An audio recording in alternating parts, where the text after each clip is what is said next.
मोनिका जी, महाराज जी आपके चरणों में कोटि कोटि प्रणाम। महाराज जी, कोई भी टेंशन जल्दी से दिमाग से नहीं निकलती, बहुत कोशिश करती हूँ, इसके लिए महाराज जी मुझे क्या करना होगा? नाम जप। खाली दिमाग तो गंदगी ही तो भरेगी। अगर हमारे दिमाग में भागवतिक चिंतन है, परमात्मा चिंतन है, तो हम उसको 2 मिनट में डिलीट कर देंगे। नहीं तो जीवन भर आदमी जिसने गलत कभी बोला और सामने पड़ेगा तो जीवन भर कोई कोई द्वेष बनाए रहते हैं। विवेक तो वही कि एक क्षण में द्वेष को नष्ट कर दो और आनंद पूर्वक भगवत चिंतन में लगो। अगर भगवत चिंतन नहीं तो दूसरा कोई उपाय नहीं, आप ये पक्की बात समझ लो। अध्यात्म के बिना आप इन निगेटिव भावों को रौंद नहीं सकते। आप इनको रौंदने के लिए जब नाम जप करोगे तभी। कितना भी कोई भी भारी से भारी विपत्ति, भारी से भारी समस्या, भारी से भारी निगेटिव चिंतन हम नष्ट कर सकते हैं भगवान के चिंतन के द्वारा। ध्येय मापदी, जिन चरणों का ध्यान मात्र आपदा का नाश कर देता है। हरि स्मृति सर्व विपद विमोक्षणम, भगवान का स्मरण समस्त विपत्तियों का नाश कर देता है। और जब नाम जप करते हैं तो विवेक जागृत होता है। विवेक 1 मिनट में हटा देता है। नहीं तो उसी का चिंतन, इसने क्यों कहा, कैसे कहा, अरे फिर दूसरा, फिर तीसरा, वही इतना चिंतन करते करते फिर वो डिप्रेशन में पहुंच जाता है। ये ओवर थिंकिंग रोकने के लिए नाम जप अत्यंत आवश्यक है। इस लोक और परलोक में आनंदित रहने के लिए, दिमाग शांत और शीतल रखने के लिए हमें भगवान का चिंतन चाहे वो राम जपो, कृष्ण जपो, हरि जपो, जो नाम जपो, बिना नाम जप किए तब लग कुशल न जीव कहूं, सपने हूं मन विश्राम, जब लग भजत न राम कहूं, शोक धाम तज काम। ये शोक का धाम है संसार। कामनाओं का जाल बिछा हुआ, एक बात पूरी हुई 2 खड़ी हो गई, 2 पूरी हुई 4 खड़ी हो गई, और बार बार उसी का चिंतन करते हुए हमारा जीवन व्यर्थ चला जा रहा है। हम आनंद को तो जान ही नहीं पा रहे। आनंद किसे? हम समझ रहे हैं कामनाओं की पूर्ति से आनंद है, और कामनाओं की पूर्ति से तो और चिंता शोक बढ़ता चला जा रहा है। तो आनंद का मार्ग अध्यात्म है। हम नाम जप करते हुए सब काम करें। नाम जप करते हुए, नाम जप में इतनी प्रवीणता है, जैसे आपने हमें गाली दिया, आपने हमारी निंदा की, आपने हमें अपमानित किया, तुरंत विवेक उठेगा, नहीं नहीं, इसके भी हृदय में तो भगवान है। मेरे किसी पाप कर्म का दंड मुझे भुगताया जा रहा है। ये बेचारा तो निर्दोष है, इसको तो निमित्त बनाया जा रहा है। बड़े कृपालु भगवान, जो हमारे किए हुए कर्म का हमको दंड देकर पवित्र कर रहे हो। उससे मतलबे नहीं है, उससे मतलबे नहीं है। वो दुष्ट नहीं है। हमारी दुष्टता का किसी जन्म के जो कर्म है उसका दंड देने के लिए इसको निमित्त बनाया गया। ये विवेक, ये ज्ञान आपको 1 मिनट में बचा लेगा। दूसरी बात, इतनी नाम जप से क्षमता आ जाती है कि जैसे अपने हाथ से अपने चोट लग जाए, किसको आप गाली दोगे? अपने हाथ से चोट नहीं लग जाती, अपने किसको गाली दोगे? अपने दांत से जबान कट जाए, किसको गाली दोगे? ऐसे ही सब में आत्मस्वरूप भगवान का दर्शन कर रहा है, तो दुनिया के द्वारा किए हुए प्रहार को ऐसे ही समझ रहा है जैसे अपने हाथ से अपने को दंड में। वो किसी को दोषी नहीं समझता। सब में भगवत भाव। उमा दे राम चरण रत, विगत काम मद को, निज प्रभु में देखें जगत, केशन करें विरोध। तो बिना भगवान के चिंतन के इस समस्या का समाधान नहीं हो सकता। जब तक सर्वत्र समबुद्धि नहीं आएगी, ज्ञान नहीं जागृत होगा, तब तक ये जलन शांत नहीं होगी। द्वेष करने वाले पर भी हम रोष ना करें, ये अध्यात्म है, तो हम जीत जाएंगे। नहीं, कितना प्रपंच, जरा दिमाग को आप अपने खुद देखिए, कितना प्रपंच भरा हुआ है। उसको साफ करने के लिए हमारे पास नाम है, राधा राधा राधा राधा। आप खुद देखना, आप कितने गंभीर हो जाएंगे, आपको कितना आनंद आने लगेगा, आप में एक मस्ती आ जाएगी। आप खुद देखिएगा। नाम ही एक उपाय है। किसका प्रश्न था? हाँ, नाम नहीं जप करोगे तो फिर इसको नहीं हटा पाओगे। यही तो दंड है, यही दंड है। अरे देखो, यही बुद्धि अपने आप जहर खवा देती है। अपने हाथ से आदमी जहर खाता है, अपने हाथ से फांसी लगा लेता है, अपने हाथ से शूट कर देता है। ये वही बुद्धि है जो भगवान से विमुख हुई, संसार में सुख खोजने गई, और जब उसको कुछ नहीं मिला, धोखा मिला, या उसका निर्णय ठीक नहीं हो पा रहा, तो सोचता है यार अपने को ही खत्म कर दो। ये है बुद्धि। ये देखो ना, कितनी घटनाएं ऐसी घटती हैं। तो इसलिए हमें लगता है सबको नाम जपना चाहिए। गंदा भोजन छोड़ो, गंदा पेय पदार्थ छोड़ो, गंदे आचरण छोड़ो, नहीं तो तुम्हारी दुर्गति हो जाएगी। आज हंस लो हमारी बात पे, girlfriend boyfriend live in relation, आज हंस लो हमारी बात पे कि बाबा जी ऐसी बात करते हैं, ये क्या जाने। समय आएगा ना, तब तुम देखना, हमारी बात को याद करना कि तुम्हारा जीवन कहां पहुंच गया है, कितने संकट में पहुंच गया है।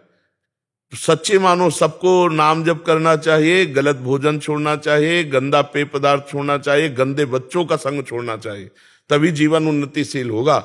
जो 20 वर्ष के पहले ही ब्रह्मचर्य खो देता है वो गृहस्थी लायक नहीं रहता। समय आने पर देख लेना, एक अच्छा सदगृहस्थ जीवन निर्वाह नहीं कर पाएगा वो। तो आज हमारी समाज बिगड़ती चली जा रही, खान पान बिगड़ते चले जा रहे हैं। बच्चों को देखो ना, जब बच्चों की पसंद, बोले चाउमीन, वो क्या कहते हैं, हाँ नूडल, पिज्जा, ये पसंद है।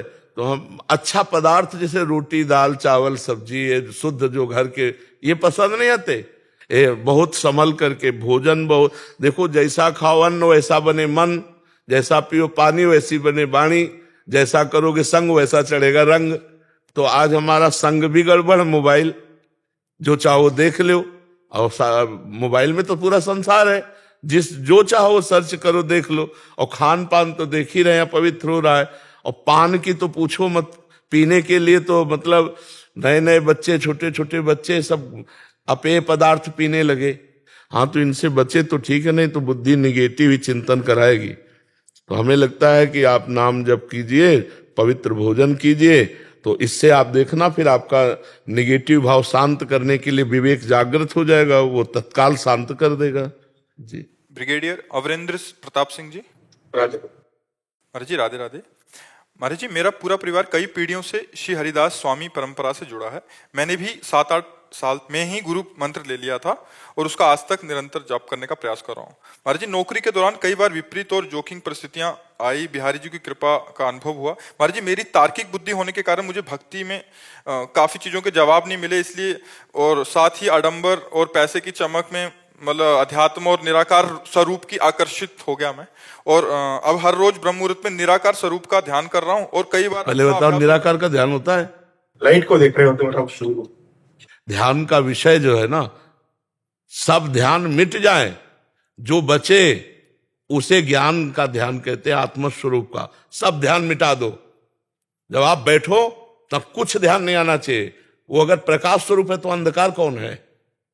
जब वही परमात्मा सब रूपों में है तो प्रकाश स्वरूप है, तो अंधकार भी स्वरूप उसी का है। जड़ स्वरूप है तो चैतन्य स्वरूप उसी का है, वो सर्वस्व है। अगर हम प्रकाश का ध्यान करें तो अंधकार भी वही परमात्मा है, वो सब रूपों में है। तो हमको चाहिए कि इन सब रूपों का पहले ध्यान हटावें, न प्रकाश, न अंधकार, न स्थूल, न सूक्ष्म, न कारण। और जब ये ध्यान शांत हो जाता है तो जो बचता है वो आत्मस्वरूप होता है। अन्वय व्यतिरेक 2 पद्धतियां हैं। पहले हमें व्यतिरेक पद्धति लगानी पड़ेगी शास्त्रीय, कि ब्रह्म सत्यम जगन मिथ्या, कुछ नहीं है, कुछ नहीं है। पहले इनको हम हटाएं, पहले सब ध्यान हटावें। तो हाँ, पहले आप ध्यान हटाओ। क्या आपका ध्यान शून्य में आ गया? जी महाराज, कई बार आता है और अच्छा। इस समय कोई भी चिंतन नहीं हो रहा है, ना प्रकाश, ना अंधकार, ना स्थूल, ना सूक्ष्म, न कारण। जैसे गाढ़ निद्रा, गाढ़ निद्रा में आप होते हैं क्या? लेकिन होते हैं। अभी कह रहे हैं कि राधा कृष्ण स्वरूप की ओर भी मन आकर्षित है और ध्यान मार्ग में भी, तो दोनों का समावेश बनाना चाह रहे हैं। अब हम कैसे तुम्हें बतावें कि देखो, अभी वो प्रकाश तो है नहीं जिस प्रकाश की हम बात कर रहे हैं, आत्मस्वरूप की। जब तक स्थूल सूक्ष्म कारण को मिथ्या समझ करके और स्थिति नहीं प्राप्त करोगे तब तक वो, और जब वो हो जाएगा ना तो ये सब चंचलता हट जाएगी। कि अभी हम फाइनल में इनकी तरफ आकर्षण, ना ये है ना वो है, जो है वो केवल है, उसका अनुभव करने के लिए बढ़ो। अभी वो बात नहीं है जो बात होनी चाहिए। आप स्वीकार करते हो? जी बात। तो आप, ये स्थूल 5 भौतिक शरीर है, इसके अंदर सूक्ष्म शरीर है, मन बुद्धि चित्त अहंकार, 5 ज्ञानेंद्रियां, 5 कर्मेंद्रियां, इसके भी अंदर अनंत जन्मों के संस्कारों का बना हुआ कारण शरीर जो स्थूल का निमित्त बना है। इन तीनों को विध्वंस किए बिना अपने चिंतन में, इनका बिल्कुल विध्वंस, इनसे बिल्कुल संबंध खत्म, साक्षी, तो जो बचता है वो है आत्मस्वरूप है। अभी ना तो उस है का अनुभव है और ना श्यामा प्यारी कुंज बिहारी का अनुभव है। तो हमें लगता है बीच में समय बर्बाद मत करो, वही महाराज वही हो रहा है। मैं सोच रहा हूँ कि कहीं फंस रहा हूँ बीच में मैं। नहीं तो जब आप इतने बड़े महापुरुष श्री स्वामी हरिदास जी से जुड़े थे तो आपको वहीं जुड़े रहना चाहिए। महाराज मेरे भी गुरु का यही कहना है। मेरे बालक दास जी तो नहीं रहे अभी, लेकिन अभी जो प्रेजेंट गुरु हैं जी, तो उनका भी यही कहना है कि उनने अपना दिया, लेकिन मैं आपसे थोड़ा सा उसमें लाइट चाह रहा था। मतलब इनको अभी थोड़ा सा द्वंद्व है कि ये बीच में वैसे हो गए थे कि निराकार स्वरूप का ध्यान, और अभी फिर से इधर आना चाहते हैं। निराकार स्वरूप हमें है, हमने जो आकार पकड़ा वही आकार पकड़ लिया। कर्मा के अनुसार मनुष्य शरीर बना, हम मनुष्य पुरुष मान रहे हैं अपने को, स्त्री मान रहे हैं अपने को। हमारा क्या स्वरूप है आप बताओ, क्या स्वरूप है? आपको कितने साल हो गए इस शरीर में रहते? 61 साल हो गए होंगे। 61 साल में 1 मिनट अपने से मिले हो तो हमें बताना। 61 साल में 1 मिनट अपने से मिले हो? 3.5 हाथ के घर में रह रहे हो, बाहर ही भटकते रहे, सब बाहर को ही अपना मानते रहे, अपने को भूल गए। उसी स्वरूप में आ जाओ। जितने शास्त्र हैं सबका कहना एक ही है। और जब तक नौकरी में थे तब तक तो आप अपने व्यस्त रहे, लेकिन अब नौकरी के बाद, और बच्चे भी फौज में ही हैं दोनों से, अब सही रास्ते में आ जाओ। हम आपको प्रार्थना करते हैं, हमारी बात मान लो। जो नाम स्वामी जी महाराज के पंथ से मिला है उस नाम को जपो, श्यामा प्यारी कुंज बिहारी का, और आश्रित हो जाओ। आश्रित हो जाओगे तो वो मामे ये प्रपद्यंते माया में ताम तरंती थे। नहीं तो ये मन की चाल को आप अगर साधक हैं तो जानते हैं कि एक क्षण में आकाश में बैठा मिलेगा शुद्ध, और दूसरे क्षण में नाली में गिरा मिलेगा। इसका कोई भरोसा मन का नहीं है। जब तक भगवत साक्षात्कार ना हो जाए तब तक इस मन का भरोसा नहीं है। ये एक क्षण में वैराग्य धारण करता है और एक क्षण में राग में युक्त हो जाता है, पता ही नहीं चलता इसका स्वभाव क्या है। सही फरमाया। तो हमको चाहिए कि भगवान की शरण में होकर उनका स्मरण करते हुए शुद्ध ज्ञान के द्वारा चले। तो हमें सहारा है भगवान का, वही हमारी आत्मा है, दो नहीं है। मानी संख्या से सवाल हल हो जाएगा।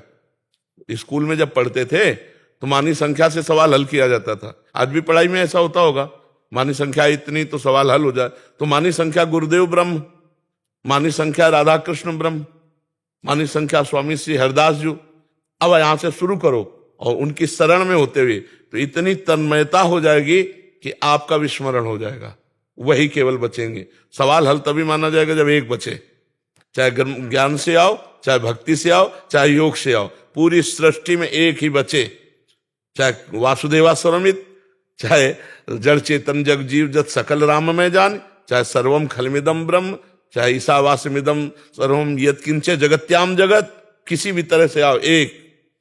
तो सही ढंग से लगो। बहुत कृपा है भगवान की कि आप परमार्थ में लगे हो, पर उसको दुचित मत रखो। दुचित कबहु परितोष न लाए। हमारा स्वरूप ही निराकार है। परमात्मा के स्वरूप की तो जाने दो, हमारा स्वरूप ही निराकार है। हम जिस आकार को पकड़ते हैं उसी में बंध जाते हैं। नहीं तो हमारा स्वरूप क्या है आप कोई बतावे।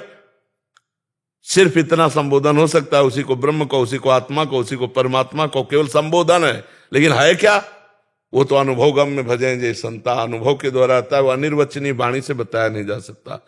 तो हम कहते हैं कि लगो और तीव्र गति से लगो, क्योंकि पता नहीं कब श्वास अंत हो जाए। बिल्कुल महाराज, लाइफ एंड पे आ रही है, बाइंडिंग है, तो अब लगो, खूब तीव्र गति से लगो।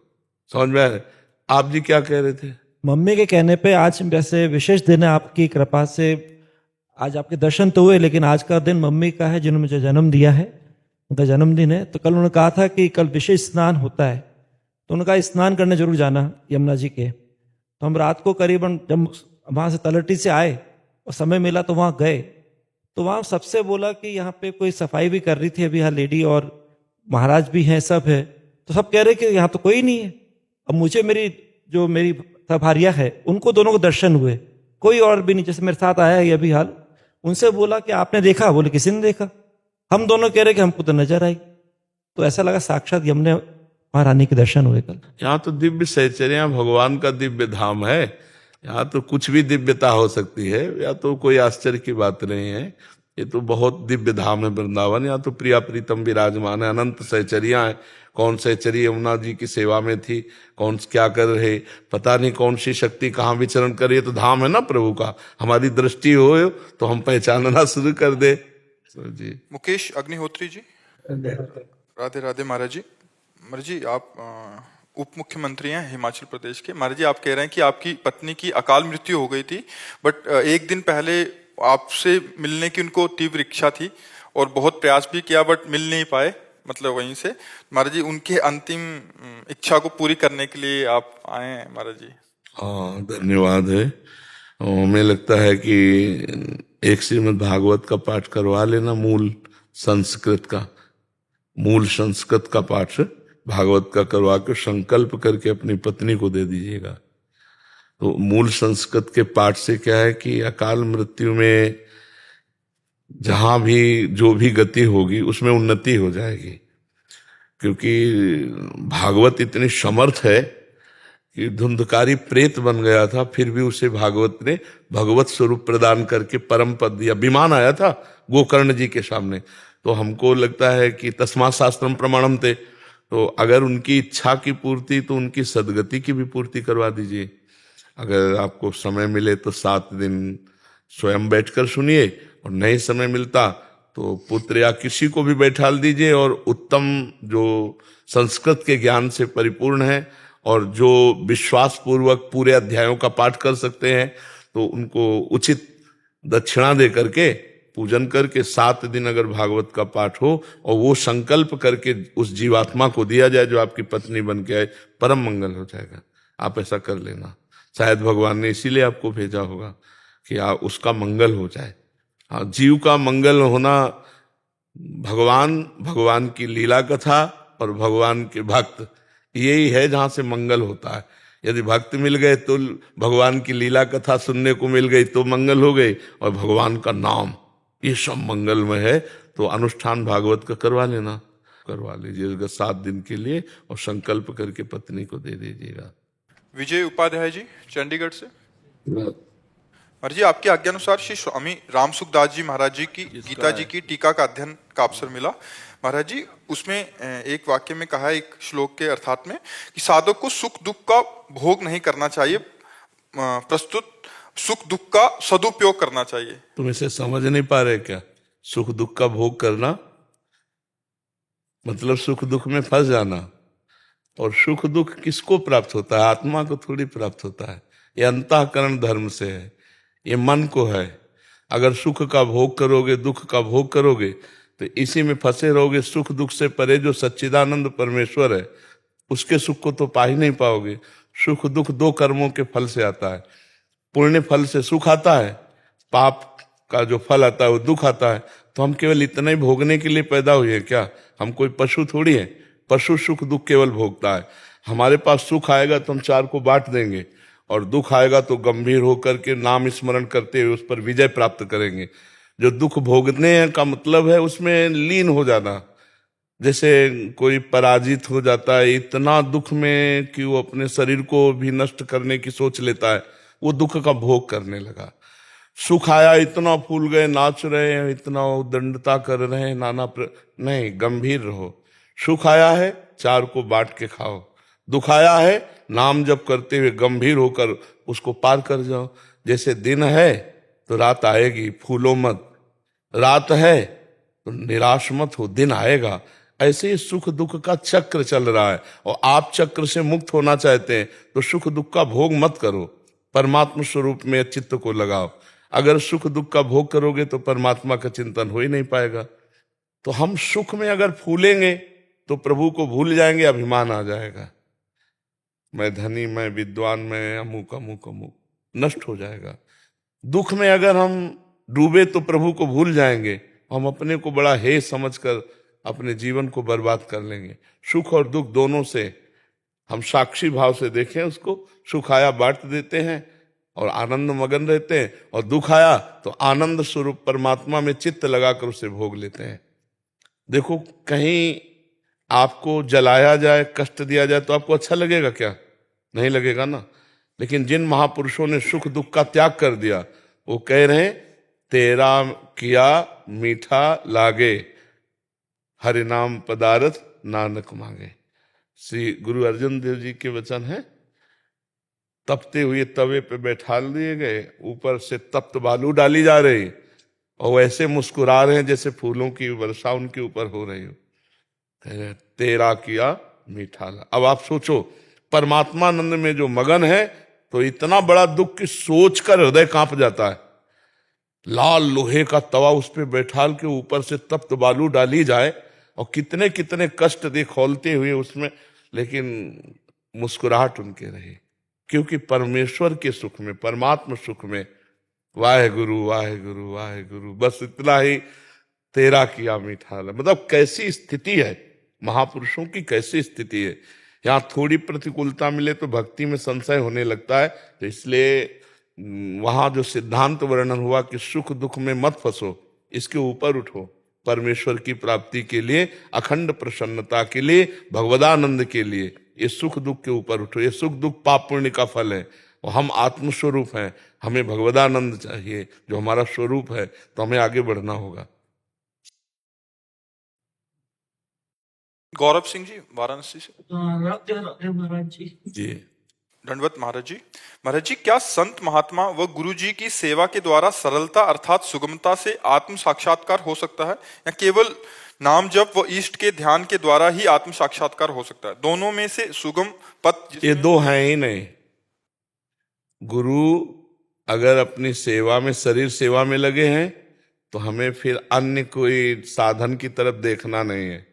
अगर गुरु की आज्ञा है कि आप नाम जप करो, आप वाणी पाठ करो, आप समाज सेवा में रहो, तो हम गुरु की ही सेवा में हर समय चाहे जहां रहें अपने गुरु की सेवा में हैं, क्योंकि हम गुरु वाणी के अनुसार चल रहे हैं। गुरु वाणी का आदेश है नाम जप करो, साधु सेवा करो, सब समाज में रमा हुआ कण कण में जो राम है उसी को देखो। तो हम गुरु की ही तो सेवा कर रहे हैं, हम अपने गुरु की ही तो आज्ञा का पालन कर रहे हैं। सेवा का मतलब केवल हाथ पैर दबाना नहीं है। सेवा का मतलब है गुरु के वचन। अगर वो कह रहे हैं कि हमारे हाथ पैर दबाओ, तो फिर हमें और कोई भजन की जरूरत नहीं, उस समय हम उनकी आज्ञा पे तत्पर हैं। अगर वो कह रहे हैं जाओ दूर गेट पे खड़े हो जाओ, वहां तो हम खड़े हैं, तो हम गुरु की सेवा में खड़े हैं। जाओ पादुका सबकी साफ करो, तो हम बिल्कुल गुरु की पादुका साफ कर रहे हैं, गुरु सेवा में है। ऐसा जो भाव रखता है वो गुरु सेवक कहलाता है। पूरा विश्व हमारे गुरु का है, और जहां हमें सेवा दे दी, जैसे हम अपने परिवार की सेवा करते तो हम गुरु की सेवा कर रहे हैं, उनकी आज्ञा के अनुसार चले। कुछ लोगों ने ऐसा केवल समझा कि उनके कपड़े धो देना, उनके पैर दबा देना, उनको रोटी खिला देना यही सेवा है। हम कह रहे हैं ये सेवा का एक अंग है। अगर आप गुरु की आज्ञा ना मानो और गुरु के पैर दबाओ, तो इससे गुरु प्रसन्न नहीं होंगे। वो जो कह रहे हैं वो बात मानो, बस उनकी आज्ञा। हम तो इतना समझा है कि आज्ञा अपने साहब की पालन करें, इससे बड़ी कोई सेवा नहीं। अगर साहब दूर देश में हमको रखते हैं तो भी हमारे पास ही साहब हैं, और अगर साहब के नजदीक है और उनकी आज्ञा को उल्लंघन करते तो बहुत दूर हो, साहब को नहीं पहचान पाओगे, अपने प्रभु को नहीं पहचान पाओगे। समझ पाए बच्चा? सरलता पूर्वक भगवत प्राप्ति होती है आज्ञा समन सुसाहिब सेवा। अब जो ही कहें करें हम सोई, आयस लिए चले निज दासी, मन क्रम वचन त्रिशुद्ध सकल मत, हम श्री हित हरिवंश उपासी। हमारी वाणी जी में कि जो हमारे गुरुदेव आज्ञा करते हैं बस उसी के अनुसार हम चलते हैं, हम उनकी दास हैं। उनकी आज्ञा के बिना हम मन वचन कर्म से कुछ भी नहीं कर सकते। हम मन से वही सोचेंगे जो गुरु आज्ञा है, वाणी से वही बोलेंगे जो गुरु आज्ञा है, शरीर से वही करेंगे जो गुरु आज्ञा है। हो गया, वो परमेश्वर को प्राप्त हो जाएगा, परमात्मा को प्राप्त हो जाएगा। गुरु चरण रज क्या है? उनकी दासता। उनकी दासता क्या है? उनके वचन जो उन्होंने आज्ञा करी, ये बात समझना होगा। जैसे अपने यहाँ गुरुजनों ने कहा ग्रंथ साहब को ही गुरु माना जाए, तो ऐसे ही जितने हमारे गुरुदेव हैं उनकी वाणी ही हमारा मार्गदर्शन है, वही हमारी गुरु सेवा है। अगर ये बात ना मानी तो मुझे लगता है इन सब बाहरी बातों से वो बात नहीं आती जो आनी चाहिए। गुरु वही है जो सब में परमात्मा को देखता है, सब में परमात्मा को देखता है। देखो ना, मारने वालों में भी वो अपने प्रभु को देख रहे हैं। आपको बात माननी पड़ेगी, आपको चलना पड़ेगा, आपको भजन करना पड़ेगा, गंदी बातें छोड़नी पड़ेंगी, गंदा भोजन छोड़ना पड़ेगा, अच्छे आचरण में आओगे तब बात बनेगी। तब कहा जाता है गुरु कृपा, वाहे गुरु बहुत कृपा। हम श्रद्धा और विश्वास का ये व्यवहार दिखाते हैं। असली बात है गुरु की बात मानना। एक बार एक गुरु जी के शरीर में बहुत दर्द था, तो शिष्य से कहा बेटा पैर से चढ़ के दबा दो। तो उन्होंने कहा अरे गुरु जी हम ऐसा कैसे कर सकते हैं, हम कभी नहीं कर सकते। भला तुम्हारे लात मार सकते हैं? बोले जवान में लात मार दिया, शरीर में मारने में क्या था? जब आज्ञा पे लात मार दिया, शरीर पे क्या था? अच्छा, दूसरी बात, शिष्य का शरीर समर्पित है गुरु को। अगर गुरु जी कह रहे हैं पैर से चढ़ के दबा दो, तुरंत चढ़ जाते हैं हम, उनको सुख मिलेगा। उनको सुख मिले तो उनका जीवन है, उनके लिए जीवन है। पर यह बात समझना थोड़ा कठिन होता है। तो हमें लगता है कि गुरु आज्ञा का पालन करे, यही गुरु सेवा, इससे बढ़कर और कोई सेवा नहीं है। जरूरत है गुरु को, आज्ञा कर देते हैं कि हमारे चरण दबाओ तो दबा देते हैं, नहीं तो जो हुक्म है उसके अनुसार हम चलते हैं। हमारा जीवन गुरु आज्ञा पे है तो हम गुरु सेवा में हैं। समझ पाए बच्चा? अनिल कुमार तिवारी जी। श्री हरिवंश महाराज जी। महाराज जी, प्रकृति राज्य के विकारों में मन को जाने से कैसे रोकें महाराज जी? परमात्म चिंतन के द्वारा। जब हम, भगवान ने कहा अभ्यास और वैराग्य के द्वारा चंचल मन को स्थिर किया जा सकता है, तो अभ्यास नाम जप का। नाम श्वास दो बिलक चलत हैं, इनको भेद न मोह को भावे, श्वास नाम नाम ही श्वासा नाम श्वास को भेद मिटावे। अब साइड में विषय चिंतन करता है मन, तो वो करता नहीं है, उसमें जो विषय भरा हुआ वो निकल रहा होता है। जब हम नाम जप कर रहे होते हैं, मंत्र जप कर रहे होते हैं, वो डिलीट हो रहा है, वो नष्ट हो रहा है। हम अधिक से अधिक नाम जप करें और वैराग्य, जो बाह्य भोग है और जो आंतरिक मन हमें भोग दिखा रहा है, उससे हम बचते रहे, साक्षी भाव से रहे। ना बुरा माने ना अच्छा माने। अच्छा माने तो राग हो जाएगा, बुरा माने तो द्वेष रूपी संस्कार बन जाएगा, दोनों में वो रुक जाएगा। और राग द्वेष नहीं किया तो वो नष्ट होता चला जाएगा। और फिर जब मन निर्मल हो जाएगा तो मन में ही परमात्मा का साक्षात्कार हो जाएगा।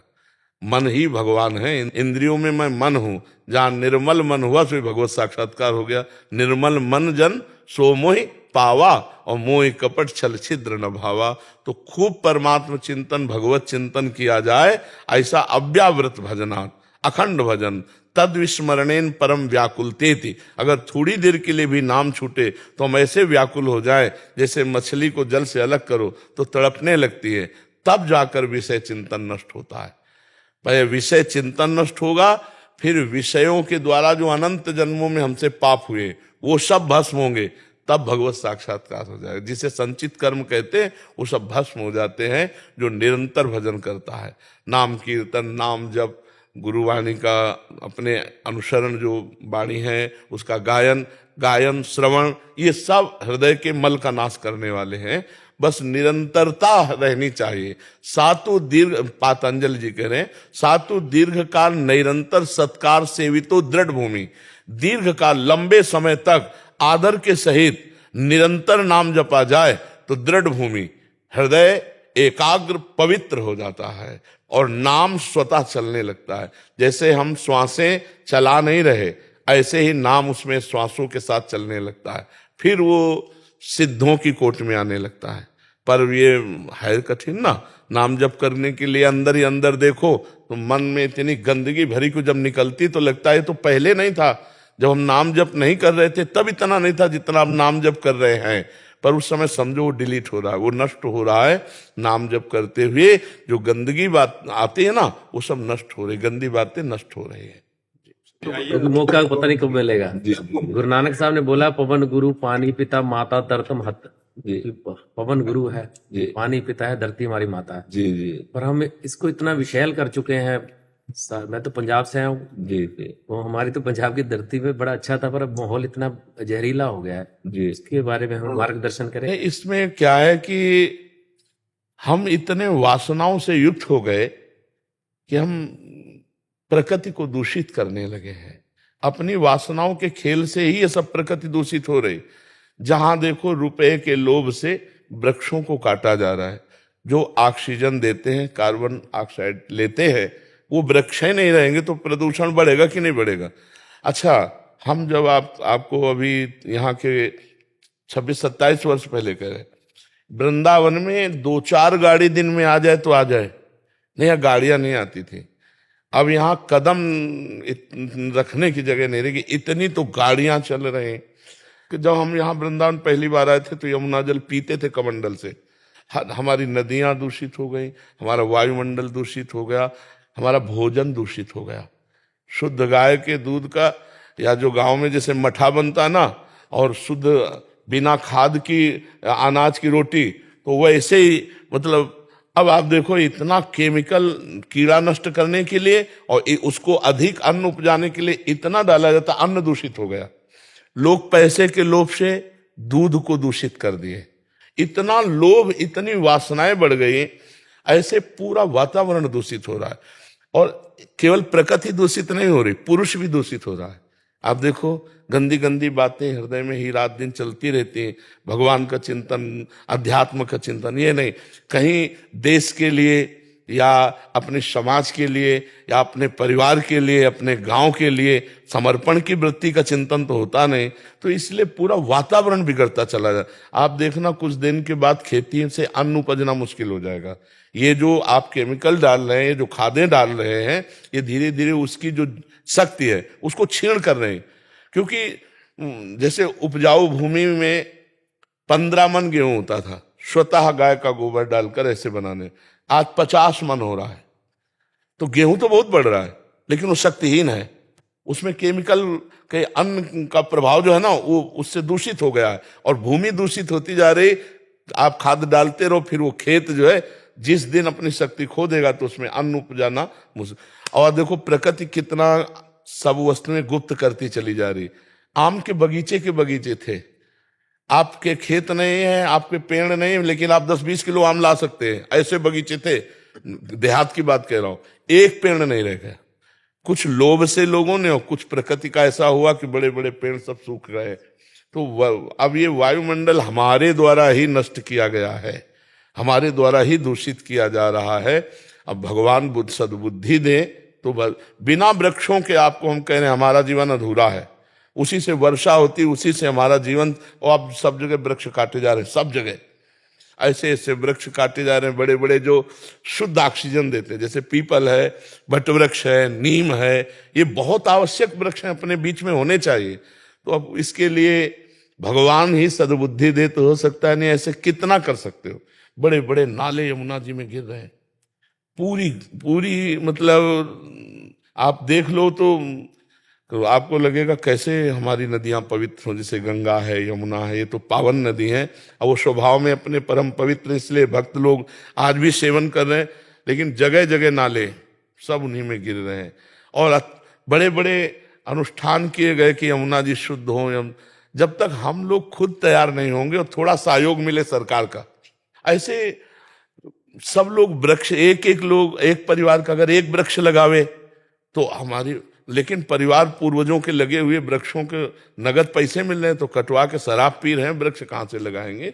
खान पान बिगड़ रहा है, अर्थ लोलुपता बढ़ रही है। तो हम तो भगवान ही से प्रार्थना कर सकते हैं कि हमारे देशवासियों की बुद्धि बदले तो प्रकृति शुद्ध हो। क्यों, और क्या उपाय हो सकता है? नहीं ठीक है जी, आपका हमें शुद्ध बुद्धि मिलेगी। हाँ, हमारी द्वारा जो प्रकृति की इस शोभा को, शांति को, सुख को नष्ट किया जाता है, ये हम ही लोग सुधारें उसको। हम ही लोग सुधारें तभी सुधर पाएगा, और हम लोगों को सुधारेंगे भगवान वही सद्बुद्धि प्रदान करे जी। आनंद कुमार गुप्ता जी। राधा राधा जी गुरुदेव, आपके चरणों में कोटि कोटि प्रणाम। गुरुदेव, हमने आपके प्रवचनों में सुना है कि जो साधक जीवन भर भगवान का नाम लेता है उसके जीवन के अंत समय में मुख से प्रभु का नाम निकलता है। ये प्रश्न मेरी माता जी से संबंधित है। उनकी आयु 78 वर्ष की हो चुकी है। वे एक धर्म परायण पूजा पाठ ही महिला रही हैं। महाराज जी कह रहे हैं कि उन्होंने सारे ग्रंथों का और धामों का यात्रा किया, ये पाठ किया, वो पाठ किया। महाराज जी अब कह रहे हैं कि अभी उनकी उम्र 78 वर्ष हो गई है, बट उनसे अभी कुछ नहीं बन पा रहा। महाराज जी, वो अगर हम पूछते भी हैं कि आप क्यों नहीं कर रहे, महाराज जी इस समय में उनका सब कुछ छूट गया। महाराज जी पूरी उम्र भर तो किया, बट हाँ देखो, हाँ एक बात समझो, 2 डिपार्टमेंट है, एक है पुण्य और एक है भगवान का आश्रय लेकर भजन करना। पुण्य आदि की भावना से तीर्थों में जाना, धर्म भावना से पाठ कर लेना, दान पुण्य कर लेना, जल चढ़ा देना, आरती पूजा, एक धर्म है। लेकिन आर्त भाव से भगवान की शरण होकर उनका भजन करना, अगर वो किए होती तो इस समय गाढ़ अवस्था भजन की होती। भगवान के सिवा कुछ नहीं। हम सुबह खड़े होते हैं, उनको जानते हैं, 85 वर्ष की होंगी, रोज दर्शन करने आती। जब 2 बजे रात के आते हैं ना, तो हम खड़े होकर उनको प्रणाम करते हैं, रुक करके उनको प्रणाम। हर समय नाम चल रहा है, 85 वर्ष के। तो क्या हुआ, हम लोग दान पुण्य इनको और या पाठ आदि को या तीर्थ अवगाहन को हम ऐसा मान लेते हैं कि भगवान की बहुत बड़ी भक्ति है। प्राय लोग अरे बड़े भगत हैं, रोज गंगा नहाने जाते हैं, बड़े भगत हैं, बद्री नारायण होया है। एक गांव की बात, बद्री नारायण गए लेकिन हृदय से कभी नारायण की शरण नहीं हुए, तो उनका शुभ कर्म बनेगा ना कि भजन बनेगा। शुभ कर्म और भजन में अंतर है। फावड़ा चलाना भी भजन हो जाएगा, व्यापार करना भी भजन हो जाएगा जब हम भगवान की शरण में होकर अंदर से, और हम निरंतर भगवान के नाम में डूबे हैं। तो अभ्यास कहाँ जाएगा? इसी समय के लिए तो है कि मानो हमारी ऐसी स्थिति आ गई कि हम मूर्छा में हो गए या मृत्यु जनित कष्ट, बहुत दुख है बीमारी में, अब बुद्धि उसमें शिथिल हो रही, तो उसमें नाम चलेगा, क्योंकि जीवन भर नाम जप किया है तो नाम चलेगा। अब जैसे इस तरह के भागवतिक कार्य हैं, इन कार्यों से अगला जन्म मिलेगा और फिर शुद्ध भक्ति का संस्कार आएगा, तब वो भगवान की प्राप्ति होती है। या अंतिम समय कोई याद दिला दे कि राम राम कहो, राधा राधा कहो, और वो कह भी नहीं पा रहे लेकिन कान में सुनाई दे रहा, तो काम बन जाएगा। अभी आपके ऊपर है। नहीं गुरुजी, हम तो पूरा प्रयास कर रहे हैं, लेकिन अभी उनका ये 6 महीने से ऐसा हुआ है। देखो, अनंत जन्मों के संस्कार भगवान केवल टीवी देखती हैं वो। बहुत बिगड़ गया मामला। वो केवल पुण्य आदि था, वो भगवान की शरणागति नहीं था। अब सोचो, टीवी देखने का मन बुढ़ापे में, अरे जाना है भैया भगवान के यहां जाना, तो प्रपंच झूठा, झूठे पे झूठा। टीवी क्या है? झूठे पे झूठा नौटंकी नाटक है कि नहीं है? मतलब फिल्म है, सीरियल है, एकदम झूठा, प्योर झूठा, झूठे पे झूठा। हाँ, तो फिर हमें लगता है कि बुद्धि जो है विपरीत दिशा को जा रही। अब हमारे लिए क्या कर्तव्य उनको रहे? कर्तव्य तो यही कि जैसे उनको किस तरह से समझा के लाए कि अब भगवान से प्रार्थना कीजिए। आप ज्यादा समझाओगे तो आपको डांट सकते हैं। हम बहू बेटे हैं उनके। हाँ, तो डांट भी सकते हैं ना कि तो ज्यादा हमको उनने ही हमको मार्ग दिखाया। हाँ। पूजा पाठ, ये विग्रह पूजन। आपको बताएं, हम लोग बाहरी को भक्ति मान लेते हैं। भक्ति एक अंदर का विषय है। बाहरी क्रिया कुछ ना हो भक्ति जनित, और अंदर से आपका नाम चल रहा है तो आप महान भक्त हैं। बाहरी क्रियाएं हो रही, भजन नहीं। तो इसीलिए भगवान ने एकादश स्कंद में कहा, भागवत में, व्रतांसी यज्ञ छंदांसी तीर्था नियमा यमा यथा वरुंधेत सत्संगा सर्वसंगोपहो हिमम। मैं व्रत से, तीर्थ यातन से, यज्ञ से, वेदाध्ययन से, गृहस्थी के पुण्य धर्म का, इनसे बस में नहीं होता। अगर मुझे कोई प्राप्त करना चाहता तो मेरे भगवत प्रेमी महात्माओं का संग करे, जिससे सर्व संगों का त्याग होकर मेरा अखंड स्मरण प्राप्त हो।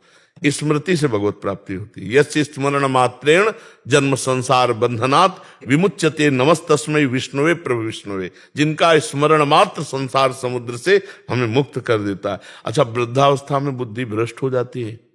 अगर सही भजन हुआ तो उस समय करेक्ट रहेगी, नहीं भ्रष्ट हो जाती है। तो अब देखो, आ गई ना अंतिम फाइनल, और टीवी अच्छी लग रही, इसका मतलब बुद्धि निगेटिव परमार्थ से, नहीं तो साधना में ये सब नहीं अच्छा लगा। अब तो केवल यही होना चाहिए कि भगवान की कथा आपसे कह सुनाओ। भगवान की कथा सुना रहे, बैठे हैं, नाम जप कर रहे हैं, भगवान की आरती पूजा भोग जो बना, नहीं तो नाम जप कर रहे हैं। नाम जप में तो अगर जीवन भर भजन किया है तो फिर भजन ये माला करी उन्होंने, सब कुछ किया। हम देखो, एक प्रकार की माला ऐसे भी होती है कि माला चल रही और मन कहीं और चल रहा है, बातें हो रही और माला भी चल रही। ये आश्रय की बात कह रहे हो, आश्रित से हाँ सारा काम बनता है। जब शुरू से भजन किया जाता है तो उसका एक प्रकाश हो जाता है। और अगर थोड़ा माला इधर घुमा लिया, तीर्थ यात्रा, ये शुभ कर्म होता है। तो अशुभ कर्म भी तो है, वो अपना प्रभाव दिखाएंगे। तो अब आपके हाथ में है, आप उनको कथा सुनाओ, जैसे भागवत की है, भक्तमाल की है, नाम सुनो। जब कहें टीवी देखो तो प्रवचन सुनाओ, नाम कीर्तन सुनाओ, और संतों के प्रवचन सुनाओ। टीवी में इधर उधर मत लगाओ। अब जैसे बुरी दशा आने के पहले बुद्धि बदली जाती है, तो अब अंतिम बिगड़ जाए इसलिए माया उनकी बुद्धि को बदल रही है। अब आप ही देख लो, नहीं तो कोई उपाय नहीं। इसीलिए तो जन्म जन्म मुनि जतन कराही, अंतराम कहे आवत नाही। गुरुदेव, हमारी एक इच्छा है कि उनके लिए भागवत पाठ करा लें क्या? हाँ जिंदा है अभी तो करवा लो और अच्छा रहेगा। बिल्कुल बिल्कुल बिल्कुल, बहुत सुंदर बहुत सुंदर बहुत सुंदर। के अंदर ही घर के अंदर ही घर के अंदर हाँ वो संस्कृत वाला पाठ करवाओ, मूल संस्कृत। नहीं वो तो बहुत बड़ा प्रोग्राम है, वो बाहरी लोग, हाँ अपने उनके कल्याण के लिए उनके कान में शब्द पढ़ते रहे, ऐसी जगह पंडित को बैठा दो और दीपक जलाकर कलश आदि का और फिर पूजन करवा के भागवत का 7 दिन पाठ करवा लो, 7 दिन। ऐसे तो उन्होंने जीवन में भागवत कम से कम 50 बार। हाँ देखो हम यही बात कहते हैं कि हृदय समर्पित कहाँ है, क्या हृदय समर्पित ऐसा कर सकता है इस समय? इसके तो आंसुओं से कपोल भींगे हुए और कि प्रभु बस मैं आ रही हूँ, बाप के लायक है, रात दिन प्रभु का चिंतन, रात दिन भजन, तो फिर माना जाए कि 50 बार भागवत, 1-20 लोग भागवत का अगर रंग लाया होता तो क्या ऐसी स्थिति होती ना। एक भगत जी आए थे, उनका 20 साल से नाम जप कर रहा हूँ और अपनी स्थिति बताई तो हमका भैया छेद बंद नहीं किए और अगर भरते रहोगे तो मटकी नहीं भरेगी, छेद बंद कर दो और एक एक बूंद डालते हो तो एक दिन भर जाएगी। तो छेद को तो जल्दी कोई बंद नहीं करता। अब चलनी में गैया दुहै और दोष दैव को दे, हरि गुरु कहो न माने अपनों ही फले। अभी शुद्ध मार्ग का अनुसरण नहीं हुआ, नहीं तो इस समय कैसे भय लग जाता कि एक क्षण भी भगवान का विस्मरण नहीं होना चाहिए, कभी भी शरीर छूट सकता है। अब विषयों से राग, इस समय तो स्वाभाविक वैराग्य हो जाता है, वृद्धावस्था है। अब टीवी और ये सब, मतलब मुझे लगता है थोड़ा भगवान से प्रार्थना करो कि उनकी बुद्धि शुद्ध हो। महाराज ये प्रश्न मैं करता नहीं, बट एक स्थिति के बारे में आपको संज्ञान में डालना चाह रहा हूँ और इनका भी निराधार हो जाए तो इसलिए। महाराज जी, गुरु जी मेरा प्रेम निस्वार्थ हो अगर जिससे मैं प्रेम करती हूँ और उसका आकस्मिक मृत्यु हो गई बद्रीनाथ जी में और मुझे हर जन्म में उसका ही साथ चाहिए, उसके लिए मुझे जो भी मार्ग चलना पड़े मैं वही करूंगी, बस आप मुझे उसके लिए मार्गदर्शन करें। हमारा प्रेम निस्वार्थ था, निस्वार्थ रहेगा, हमेशा यही अनुभूति हुई। उसके प्रेम की सृष्टि सबसे खूबसूरत सृष्टि है। हाँ तो अपने प्रेम हाँ को पुनः तो प्राप्त पाना चाहता हूं। देखो सबके इन ढांचों के अंदर भगवान विराजमान है और कोई नहीं, नाम रूप अलग अलग पुकारे जाते हैं, ये ढांचे हैं। इनमें जो पावर है, जैसे माइक, पंखा, हाइलोजन, एसी और लाखों करण हैं, यंत्र हैं, पर बिजली, बिजली तो एक ही है ना। तो सबके अंदर पावर एक है, परमात्मा। आप भगवान श्री कृष्ण की आराधना करो कि उस शरीर के अंदर आप ही थे। अगर वो शरीर प्रिय होता तो शरीर रख लेते, शरीर किसी को प्रिय नहीं होता, चाहे जितना प्यार शरीर से कर रहे हो उसको नहीं जानते, लेकिन जब वो चला जाएगा तो शरीर पैसा दे के नष्ट करवा दोगे, आग लगवा दोगे। इसका मतलब शरीर से प्यार नहीं कर रहे थे, उसी से प्यार कर रहे थे, परमात्मा से। तो सबके अंदर मूल में परमात्मा ही है। श्री कृष्ण को विराजमान करके आराधना करो कि मुझे जन्म जन्म तुम ही पति रूप में मिलो। वही थे शरीरों का कि वही रूप, वही पांच भौतिक शरीर कभी नहीं। ये हमारे प्रभु का सृष्टि का ढांचा ऐसा बनता है खांचे से कि दोबारा देखने को नहीं मिलेगा। अब बताओ कितने लोग हैं, सबकी आंख और नाक कान और सब अलग अलग पहचाने जाते हैं, और वो असंख्यों लोग और सबका फिंगरप्रिंट अलग ही मिलेगा। यार कितना चमत्कार मेरे प्रभु का है। नहीं तो ये तो नाशवान शरीर है, वही जन्म जन्म मिले क्योंकि वही अंदर थे तुम्हारे पति के, और वो चले गए तो तुमने कहां उसको रखा, कहां उसको माना, उसको नष्ट कर दिया ना। तो जो उनके अंदर थे वो प्रभु श्री कृष्ण थे, उनको तुम जानती नहीं, उनको तुम मानती नहीं हो।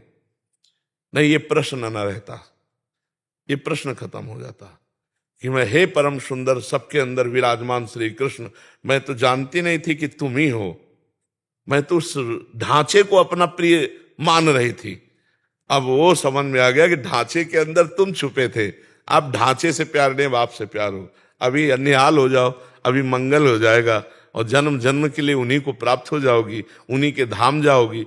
पर तुम्हें अगर ऐसी आकांक्षा हो कि वो पांच भौतिक ढांचा हमें दोबारा मिले तो असंभव।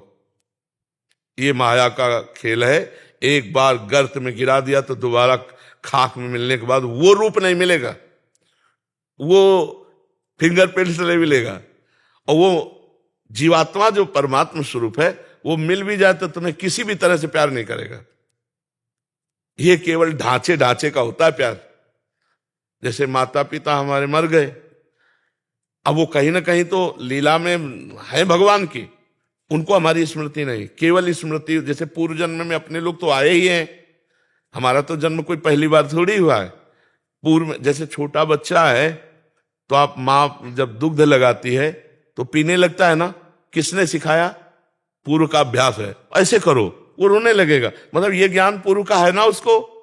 तो हम लोग पूर्व जन्म से चले आ रहे हैं। अब हमारे पूर्व जन्म के लोग अगर परिवार के मिले भी कहीं तो हम पहचानते हैं क्या? न वो हमें पहचानते हैं, न हम उनको पहचानते हैं।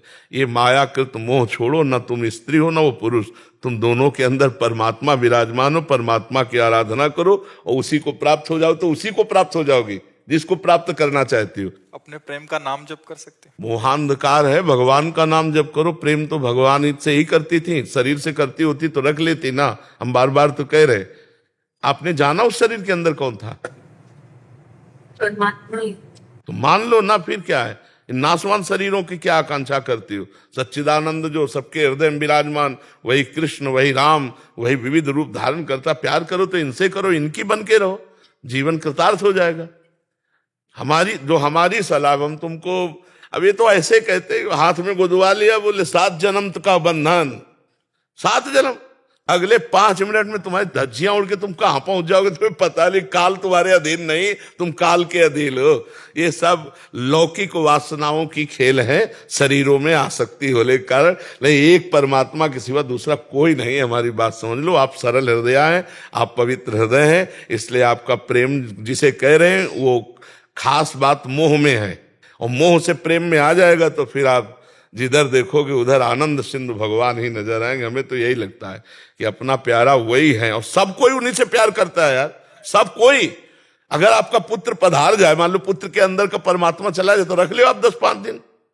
आप पैसा दे के कहोगे कि अब ले जाओ, वो चला गया। कौन? जिसको जानते नहीं हो, और जिसको जानते तुम्हारे आगे पड़ा है। आप समझो, अनजाने में तो परमात्मा से प्यार सच्ची मानो। ये जैसे शरीर चल रहा है ना, तो इसमें नाम रूप लेकर लगता है मैं, वो जो मैं अंदर है वो पावर है, पावर। और हम देखो उस पावर के अंश हैं जो सबसे बड़ा है। तो हम सबके अंदर एक बात रहती कि मैं सबसे बड़ा बन जाऊं, नहीं रहती। चाहे जिस डिपार्टमेंट में हो बड़े बने, क्योंकि हम बहुत बड़े के हैं, बहुत बड़े के हैं ना अंश। और दूसरी बात, मरना नहीं चाहता क्योंकि अविनाशी के अंश है। तीसरी बात, दुख नहीं भोगना चाहता, सुख भोगना चाहता क्योंकि सुख सिंधु का अंश है। ये भूलो मत, वही श्री कृष्ण सब रूपों में है, वही बद्री नारायण में अपने स्वरूप में लीन हो गए। अब नारायण की उपासना करो, कृष्ण की उपासना करो। हमारी बात मान लो तो, और ना समझ में आए तो उनकी फोटो रख लो, रोती रहो, मिल जाए तो हमें बता देना। नहीं, आपको बताइए, मान पे चलेंगे। हाँ, अगर आप श्री कृष्ण से ये कहोगी कि वही रूप रख के आ जाओ तो पक्का आ जाएंगे। दूसरी बात ला और किसी की सामर्थ्य नहीं है। अगर श्री कृष्ण से रो के कहोगे कि नाथ आप बड़े कृपाल हो, आप वही रूप रख के आओ जिससे हमने प्यार किया था, वही रूप रख करके आपके सामने आ जाएंगे, आपसे संभाषण करेंगे। पर इतना भजन हो, सुमिर पवन सुत पावन नामू, अपने बस करी राखे रामू। जब अपने बस कर लोगी तब ये बात आएगी। और इतना करने के लिए ऋषि मुनि पूरी जात की ताकत लगा देते हैं। तो आप भी ताकत लगाइए, ब्रह्मचर्य से रहिए। अगर आप उसको प्यार करते हैं तो हमारी बात मान लो, देख लो निर्वाह करके। ब्रह्मचर्य से रहना, किसी पुरुष का स्पर्श न करना, नाम जप करना, थोड़ा अन्न खाना, और इसके बाद परमात्मा से कहो कि मैं प्यार करती हूं। वही आपको उसी रूप में आना पड़ेगा और पक्का आ जाएगा, पक्का। हम अपने अनुभव की बात कहते हैं। पधारे हुए महापुरुषों के लिए जब प्रबल आकांक्षा की तो भगवान वही रूप रख करके हमसे मिले आकर के। तो इतना साधन जोर का करो कि अब ये आसक्ति है, अब करो आसक्ति के अनुसार, तो फिर समझ में आएगा। अब देखो, केवल बातों से तो समझ में आएगा नहीं। माया पर विजय प्राप्त करके ही मायापति से हम जो चाहे वो प्राप्त कर सकते हैं, ऐसे नहीं। बहुत कठिन है, बहुत कठिन है। हाँ, प्यार का निर्वाह करना है तो वृंदावन में बैठी ब्रह्मचर्य रहना, हम जब कह रहे, और नाम जप करना, और प्रभु ही थे वो, और प्रभु से प्रार्थना करना कि जैसे मंजनू से लैला का, और लैला का मंजनू से था ना, तो मंजनू बहुत व्याकुल एकांत में विह्वल था। लैला धनी घर की थी, तो मंजनू भूखे पागल, तो पूरी बाजार में ऐलान करवा दिया कि मंजनू जहां खड़ा हो जो मांगे उसको खवाया जाए। अब ये जब बात दुकानदारों से पता चली कि लैला का आदेश, तो हजारों मंजनू तैयार हो गए, रबड़ी और जलेबी और सब समोसा खाने वाले हजारों। अब वहां हर दुकानदार जो है लंबा पर्चा पहुंचाता, तो उनका मंजनू तो इतना नहीं खा सकता क्योंकि प्रेम में वो विकल रहता है। अरे बोले हजारों मंजनू हो गए। तो लैला ने कहा कि मंजनू की पहचान तो ज्यादा मिनट नहीं लगेंगे, बुलाओ, कह दो कल लैला मिलना चाहती है मंजनू से। तो हजारों मंजनू उसके दर्शन के लिए, वो असली मंजनू भी आया कि लैला दर्शन। तो एक चाकू रखी और कटोरा रखी और लाइन से मंजनू आए। तो उन्होंने कहा अपने दिल का खून चाहिए मुझे, दो। तो रबड़ी पीने वाले मजनू तो खसक गए जीतले थे खून, भागे हुआ से। और जब असली मजनू आया तो लैला सामने नहीं थी। लैला का संदेश था कि अगर तुम मजनू हो तो हमें अपने दिल का खून दो। तो ऐसे उठाया और ऐसे सोई पकड़ लिया कि असली मजनू। खून देने वाला तो असली मजनू कोई बिरला ही होता है, रबड़ी रसगुल्ला खाने वाले मजनू तो बहुत होते हैं। परमात्मा के प्रति जो हमारा प्यार है, वो प्यार जो रूप का होगे वो रख के आ जाएंगे, वो हर रूप उन्हीं के हैं। पर इसमें साधना करनी होगी, बिना साधना के नहीं। हाँ, और साधना करना शुरू करोगे तो माया प्रश्न खड़े कर देगी। छोटी मोटी बात है, ब्रह्मचर्य रहना कोई खिलवाड़ है? वो प्रेम में इतनी सामर्थ्य कि आप कर सकते हो, लेकिन उसी के जैसा, उससे अच्छा ऐसा आकर्षण दिया जाएगा। अब लिख लो कागज में, ऐसा आकर्षण दिया जाएगा, चाहे दिमाग में लिख लो, कि आपको लगेगा मेरी साधना का फल मिल गया। फिर वो बात नहीं बनेगी। जैसे भगवान शंकर के प्रति पार्वती जी तपस्या कर रही थी, तो सप्त ऋषि आकर बोले, अरे तो किसके लिए तपस्या कर रहे हो? मुंडों की माला, चिता की भस्म, जटाजूट। भगवान विष्णु जिनके दिव्य पार्षद ऐसे ब्याह करवाएंगे, छोड़ो तपस्या। तब जानते उन्होंने क्या कहा था? कोटि जन्म लग रगर हमारी, बरौ शंभुनता रहूं कुमारी। करोड़ जन्मों तक तपस्या करूंगी और हर जन्म में यही मांगूंगी कि भगवान शंकर हमारे पति हों, मुझे कुछ। ये बात ये जिंदगी में रखोगी तब पास हो पाओगी। पर हम आपके भाव को और आपके प्रेम को दंडवत करते हैं कि हाँ, बस आप अपने प्रेम को थोड़ा मोड़ दीजिए, मोह से हटाकर प्रेम में ले आइए। वो श्री कृष्ण हैं, श्री कृष्ण ही थे, श्री कृष्ण ही रहेंगे, तभी बात समझ पाओगे आप। राधा राधा राधा राधा राधा राधा राधा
राधा राधा